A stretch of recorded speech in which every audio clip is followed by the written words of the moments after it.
Hey, converted man here, Logan Jones. About 11 months ago, I responded to a video he made, and he asked me to link to it. Like, even though I told him the title of it, I don't know why he didn't just look for it on my channel, because it was right there. It wasn't that hard to find.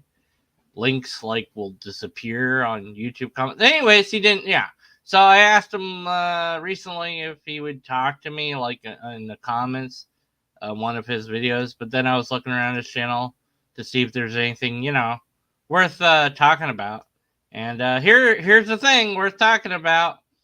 So he spends a bit of time here that I skip setting up the thing. So he's in Haiti, and he's seeing people they're doing all sorts of stuff, rituals, and dancing and prayer and whatever, and there's this voodoo stuff and whatever going on, and he sees some activity that he attributes to demon possession. So let's listen to that.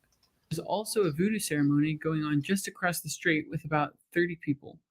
As I stood in the crowd of people worshiping, I noticed two people rolling on the ground. At first, I thought it was simply a form of charismatic worship that I hadn't seen before, but then one of them started screaming and shaking on the ground. She looked like she was probably in her 20s, and suddenly everyone in the crowd started chanting something in Creole while kind of slinging their arms forward every time they chanted. It was very surreal, and it was obviously an attempt to exorcise the spirit. But the Okay, so obviously it was an attempt to exorcise the spirit. How do you know that? Obviously. Oh, that's what they. I don't know. It just seems to me why wouldn't you ask? What are they doing? Why are they doing that? What do they think that they're doing? How do you know what they're trying to do? Maybe they're like, yeah, go get that person, be possessed, yay! What if they're cheering it on? You don't know. Anyways. girl's screaming got worse, and she started ripping out her hair. Everyone continued to chant, and then she started throwing off her clothes. At this point, my dad told me to look away since I was just a 15-year-old kid. Oh man, you missed the best part because she was ripping off her. But as things continued to escalate, he said for us to go. So we left as the crowd was still trying to exorcise the spirit. But thankfully, the next day, I was able to ask someone who stayed what ended up happening. She told me that eventually the woman who was possessed lay down on the ground like she was asleep, and then some people picked her up and carried her away. Now, one thing that I find very interesting about Okay, so so yeah, I mean, she was exhausted after acting like a fool and you know passed out or fell asleep. And I say acting like a fool. So this could have been a seizure, for all you know. Also, this is something that I've seen people do just weird stuff in within religious settings. If somebody drops to the floor and starts wiggling around and whatever, then you might want to mimic that behavior too. And you might even convince yourself that it's not you doing it, even though it is.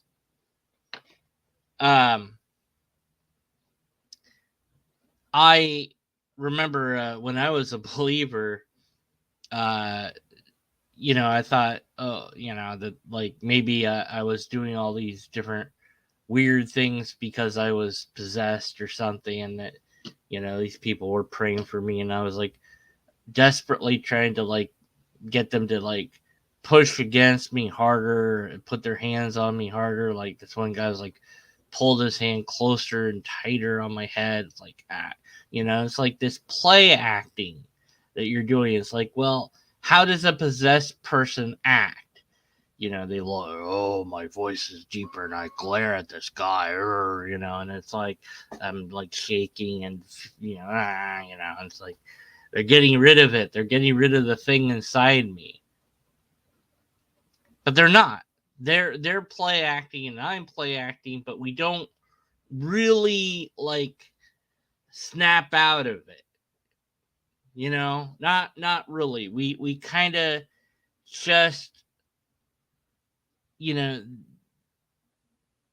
in that, because you're all in this group, especially because we were in a fairly small room, and it's like, and what's maybe the weirder part is right next door is the big church and they're doing their stuff, and it's like you would think this is real. How is it that a demon is able to be inside of a church? Like, wouldn't that be the place that they couldn't go? And that they also they were like, they don't understand this sort of stuff. Like, well, then why were we at that church? Just that's where we decided to go, I guess. I don't know, but like, shouldn't the whole church been involved in this? Like, but then that adds to it. So you have all these people. Now, he said in the description, he said that the scenes that he's showing aren't from the actual place. There's just things they found that resemble what he saw. Okay, fine. So there's just visual representations. Um, and so people want to be part of this. And like, you go to a concert and somebody is waving their arm back and forth, and then somebody else joins in, and then like pretty much everybody's doing it, and if you're not doing it, you feel left out. And if you're doing it, you're like, wow, this is cool. I'm like part of something bigger than myself. And people used to hold up lighters. Now it's the cell phone light. Like, everybody will hold up their cell phone and push the light and wave that back and forth. And it's very much a crowd thing to do. Why? Well, because somebody started doing it. And what does that mean? Why? Well, because we're social creatures. But why that action? Because that's what it was. That's what was decided. People sing along to the song, and so you have this behavior that is governed in part by those around you. And so this person ripping out her hair or whatever, it's just, that's her play acting. Or it could be she's having a seizure. How would you know unless you tested it, unless you ran some sort of test? There'd be no way to know. Now, what he's about to say is the pattern seeking 101 part of this video that I'm gonna go into why this is pattern seeking. So, because I named this video pattern. Anyways, pattern seeking. Here we go.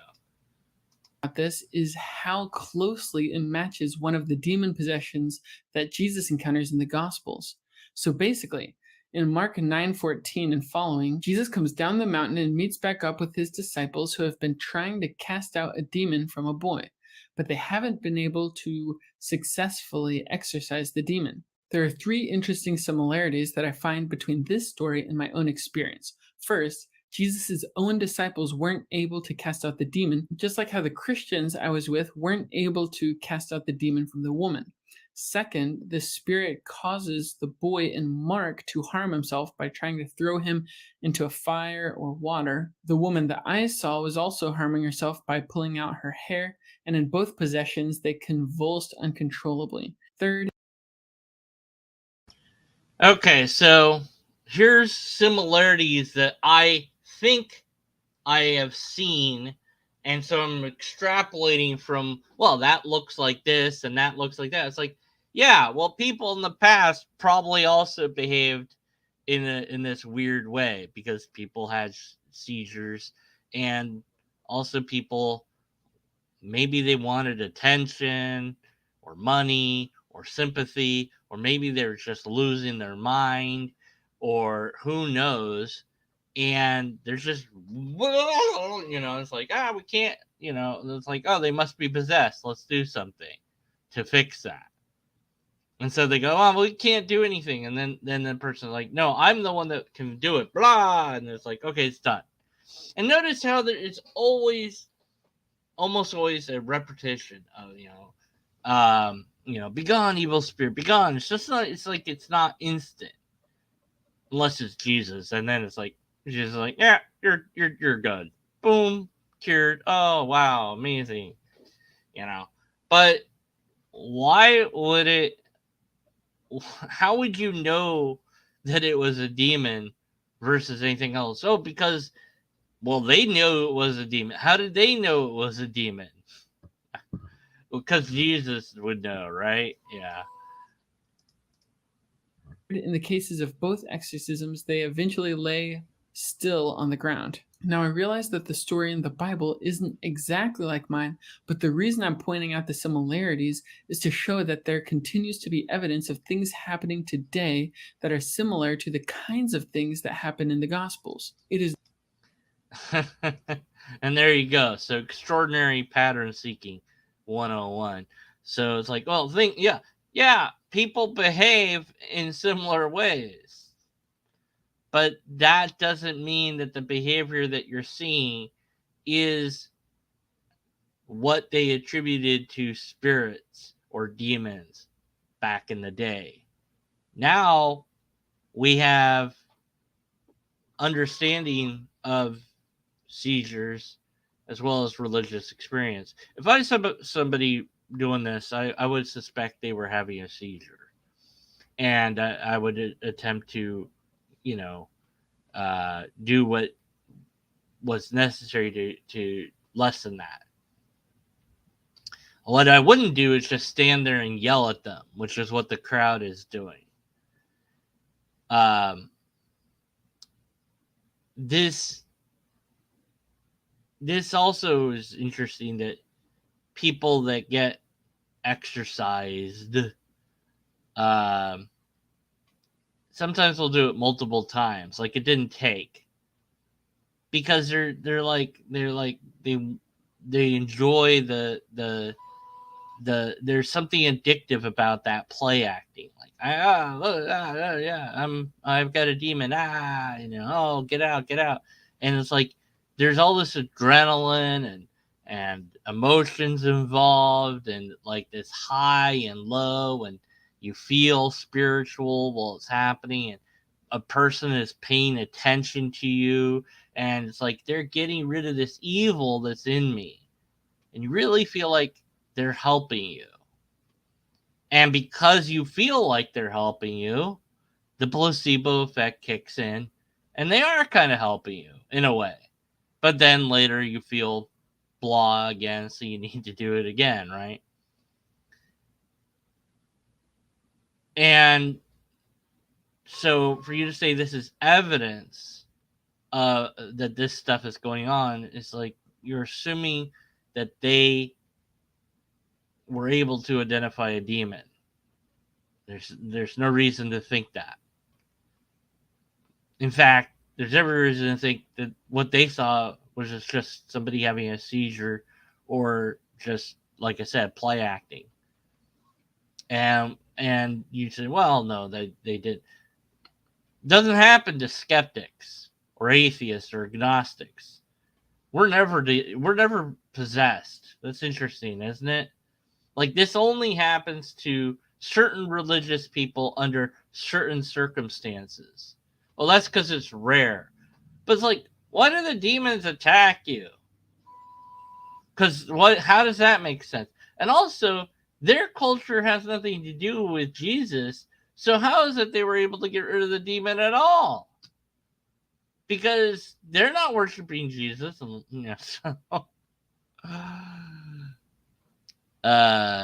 so all you have here is, this looks like this, therefore that's evidence that it's still going on. And like that video I made for him 11 months ago, where I said, he has no proof of miracles that he didn't watch because he wanted a link to it instead of just, typing in the name of it on my channel. It wouldn't have been that hard. He still is doing the same thing today. Almost a year later, I remember when I saw this stuff.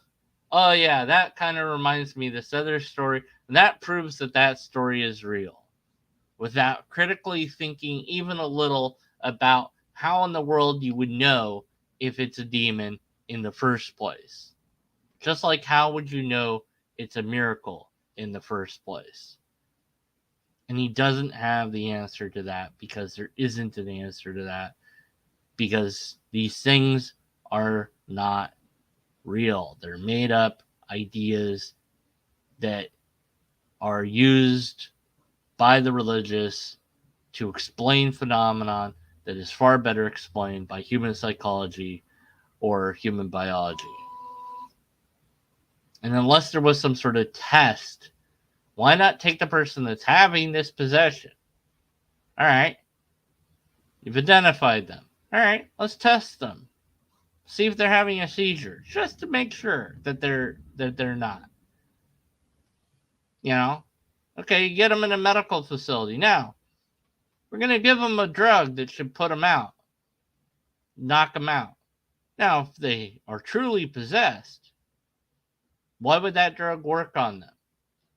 Because when the evil spirit overpower all drugs and medication, or how does this work exactly? And going back to the question of, like, are demons dumb because, like, they possess the spiritual, right? But then that proves that demons exist, if that was proof at all, which it isn't. And it's like, well, and somehow you're able to identify it's a demon. So that means it's bad, which then makes their job, which they were trying to get you to stop believing in God or suffer for your belief or whatever that was that the demon's trying to do, like, they screwed that up because they drove you back into the arms of believing even more so. So they were unsuccessful because they're dumb. Like, don't demons have a better way of doing it? Like, how would you know that a demon doesn't possess you to make you feel good instead of doing all this self-harm stuff? How would you know that a demon isn't possessing you to make you feel like you're really talking to God when you aren't? That you're talking to the wrong God? You wouldn't know that if demons were actually a thing. And if they're actually intelligent creatures, at all intelligent, then why wouldn't they, if they can possess people, why wouldn't they possess you to make you believe in the wrong kind of God and not to scare you into staying with God? It doesn't make sense. It's illogical because it's not real.